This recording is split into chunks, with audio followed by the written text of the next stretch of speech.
متتبعي موقع لو ماتان سبور، مرحبا بكم في هذا اللايف المباشر هنا مباشرة من المركز الإعلامي وأيضا من أمام ملعب هند مارش، الملعب المحتضن غدا لمباراة المنتخب الوطني المغربي ونظيره الفرنسي برسم ثمن نهائي كأس العالم المقام هنا بكل من أستراليا ونيوزيلندا.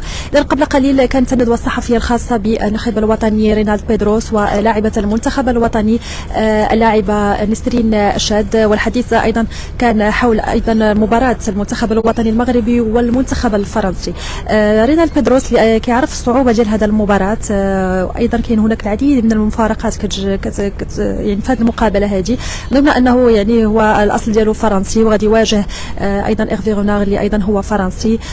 كتبقى أيضا مواجهة يعني خاصة بالنسبة ليه قال، لكن المباراة قال أكيد ما غاديش تكون صعيبة. المنتخب الفرنسي منتخب قوي وهو كيعرف جل لاعبات المنتخب الوطني الفرنسي بحكم أنه أيضا درب في البطولة الفرنسية وجاور العديد من اللاعبات، ويعني كيعرفهم معرفة يعني مقربة وكيعرف الخصائص ديال كل لاعبة من هذه اللاعبات. أكيد هذا كيبقى شيء إيجابي بالنسبة لرينالد بيدروس، لكن في نفس الوقت قال يعني كل شيء ممكن في كرة القدم، وأيضا قال بأن يعني أكثر من 98% ديال الناس قالوا بأن المنتخب الوطني المغربي غير قادر على تجاوز دور المجموعات، والكل كان كيرشح المنتخب الألماني والمنتخب الكولومبي الألماني وأيضا الكولومبي. لكن قال هذا هو سحر كرة القدم في الآخر، يعني المنتخب الألماني اللي كان مرشح للظفر بهذا كأس العالم واللي يعني عنده لقبين في الرصيد ديالو هو اللي تقسم من هذه المجموعة، وتأهل المنتخب المغربي كثاني المجموعة الثامنة في هذا كأس العالم. أيضا رينالد بيدروس تحدث صراحة على العديد من النقاط الأخرى. قال أكيد في هذه المباراة غادي يحاولوا أنهم يكونوا أكثر تركيز وما غاديش يحاولوا يكرروا نفس الأخطاء اللي كانت في المباراة الأولى أمام المنتخب الألماني. أيضا يعني ظهر بأنه المنتخب الوطني المغربي في المباراة أمام كولومبيا وكذلك أمام كوريا كانت هناك رزانة أكثر في الأداء، كان هناك يعني استفادة من الأخطاء السابقة.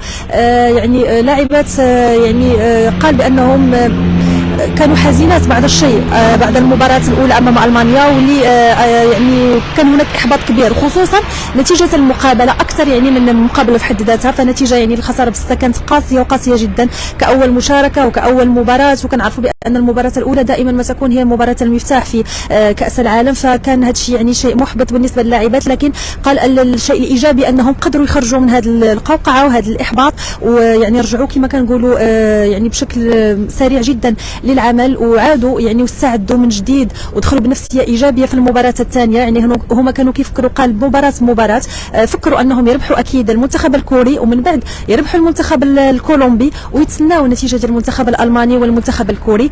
قال ايضا يعني لا قدر الله كان الاقصاء مثلا، يعني كون ربحوا المنتخب الالماني وتقصاوا، قال اكيد هذا في حد ذاته كيبقى شيء ايجابي للكره الوطنيه النسويه المغربيه وللمنتخب الوطني المغربي كاول مشاركه ليه. لكن قال اكيد الحظ يعني كنقدروا نقولوا بان الحظ لعب دور كبير في هذا المباراه، وكان الحمد لله التاهل. وما نساوش ايضا المجهود ديال اللاعبات رغم ان الحظ وقف معهم في هذه المباراه، لكن اكيد كيبقى المجهود الجبار اللي قاموا به اللاعبات، وايضا الاستعدادات النفسيه والاستعدادات المعنويه اللي قاموا بها وقدروا انهم يفوزوا في هذه المقابله.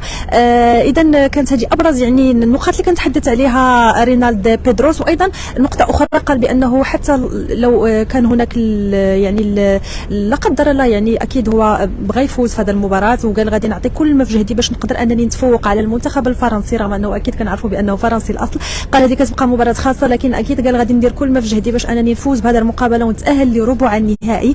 وايضا كان هناك سؤال حول يعني التفكير ديالو انه المباراه تقدر تمشي للضربات الترجيحيه، واش يعني يدربوا عليها. قال اكيد هما تدربوا على الضربات الترجيحيه وهو كيحبذ هذا الشيء. قال اكيد اذا وصلنا للضربات الترجيحيه فهذا في حد ذاته غادي يكون يعني اننا يعني غادي مزيان في المباراه، واننا يعني كما كنقولوا شادين مع المنتخب الفرنسي ومقادرين اننا يعني نجيروا في هذا الماتش هذا. لكن قال انه هناك استعداد كبير لهذه الضربات الترجيحيه، و كما قال بانه اكيد في نفس الوقت يعني كيتمنى ايضا يعني التوفيق للمنتخب الفرنسي. قال الى المنتخب الفرنسي اللي تاهل في هذه المباراه فاكيد غادي يكون سعيد بالنسبه ليه ايضا، لانه كما قلنا هو كيبقى فرنسي الاصل، لكن قال صراحه يعني شكر بزاف المنتخب المغربي وشكر المغرب بصفه عامه. قال انه بلد جميل وهو كيحب المغرب وكيعيش في ظروف جيده ومتوفر ليه كل شيء في المغرب، وقال اكيد غادي ندير كل ما في جهدي باش انني نرد الجميل للمغرب والمغاربه ونأهلهم ان شاء الله لدور ربع النهائي. فهذه صراحه كانت كلمه جميله في حق المنتخب المغربي وفي حق الشعب المغربي ايضا. ونتمنوا اكيد احنا بدورنا يكون هذا الشيء ان شاء الله ويتأهل المنتخب الوطني المغربي الى الدور ربع نهائي اللي غتكون ايضا سابقه في تاريخ كره القدم الوطنيه النسويه. غادي نعود ايضا لابرز ما قيل في الندوه الصحفيه الخاصه بالناخب الوطني اغفي غوناغ مدرب المنتخب الفرنسي اللي كانت في الصباح واللي ايضا حضرنا لها. اغفي غوناغ اكيد فهو ايضا كتبقى بهذه المباراه بالنسبه لي خاصه، لانه غادي يواجه المنتخب المغربي اللي جاورو 3 سنوات ونصف، واللي يعني المنتخب الذكوري ايضا 3 سنوات ونصف، واللي عاش في المغرب يعني لمده 3 سنوات، حقق معاه يعني انجازات كثيره. نقدروا نقولوا يعني تاهل ديالو لكاس العالم 2018 كاول مره منذ 20 سنه بعد غياب الاسود الاطلس، ايضا يعني تاهل ديالو ربع نهائي كاس افريقيا 2017، التاهل للدور الثاني لكاس افريقيا 2019. ايضا قال المباراة كتبقى خاصة بالنسبة لي، هو فخور وسعيد من أجل المنتخب المغربي ومن أجل الكرة الوطنية المغربية والطفرة اللي كتعيشها لا على المستوى المنتخب الوطني يعني الذكوري ولا أيضا النسوي. قال أيضا أن المنتخب الوطني المغربي ما حد وصل لهذه المرحلة فإلا وكيبقى منتخب قوي، وما نساوش بأنه كما قال يعني أبرز المرشحين اللي كانوا مرشحين بالظفر بهذا الكأس تقصاو المنتخب يعني المنتخب الألماني والمنتخب الأمريكي المنتخب البرازيلي، يعني كاع الكبار ديال هذا كأس العالم فهم تقصى. فقال اكيد كل شيء ممكن في كره القدم. ايضا قال بالنسبه للاعبات هناك يعني بعض اللاعبات اللي كيعرفهم واللي كنتلاقى بهم ايضا في المغرب، خصوصا يعني المحترفات منهم اللي كينشطوا يعني في الدوري الفرنسي.